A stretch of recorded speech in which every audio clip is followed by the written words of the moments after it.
Today's Israel does not exist in biblical prophecy. It's nowhere in the Bible. The Israel that exists in the Middle East today is not in the Torah, it's not in the prophets, and it's not in the New Testament. Christians are looking for a new temple to be built in Israel, but Jesus came and pointed at that temple back then, the one that was standing whenever he walked the earth. He said not one stone in that temple would stand upon another. Never going to be a third temple built. What Christians are doing is they're going back to the law and the prophets. They're saying Israel became a nation. This is the generation of the fig tree and all this stuff. Well, they're going back to Daniel and Ezekiel. Daniel and Ezekiel are the ones that prophesied about a temple being built. And they said that it would be built unto the Messiah, the Prince. Daniel and Ezekiel both lived at the time that Solomon's temple, the first temple, was destroyed. And they were prophesying about Herod's temple, which came in time for Jesus. Herod started building the temple 20 years before Jesus was born and continued building it 26 years after he was alive. That temple was building all of his life and all of John the Baptist's life.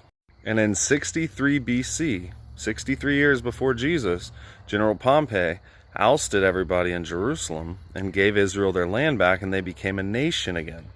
Read the Gospel of John, chapter 11, verse 48.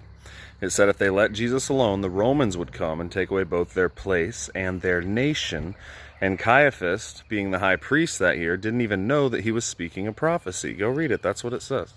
The Romans came and decimated that temple and left that temple desolate, just like Jesus said they would. They called Israel a nation more times than that back then, in the book of Acts and other places. Israel was a nation back then. They became a nation in time for Christ, fulfilling the prophecies that people are reading today for our time. They already happened. Those prophecies were already fulfilled after they prophesied them. Israel became a nation again.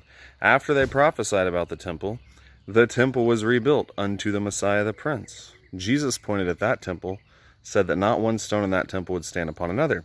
He said the Gentiles would come and trample that city underfoot for 42 months until the times of the Gentiles were fulfilled. That's what they did in history. The Romans came and trampled the city for 42 months, and they left the temple desolate. And the Jews fell by the edge of the sword and were led away captive, and the believers fled into the wilderness, because everything Jesus Christ prophesied already came to pass. Today's Israel has nothing to do with biblical prophecy. Nothing at all. As for the fig tree, Luke said it better. He said, whenever you see the fig tree, behold the fig tree and all the trees.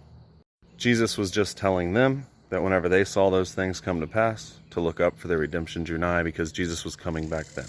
Christianity ended in 70 AD. Give me a follow.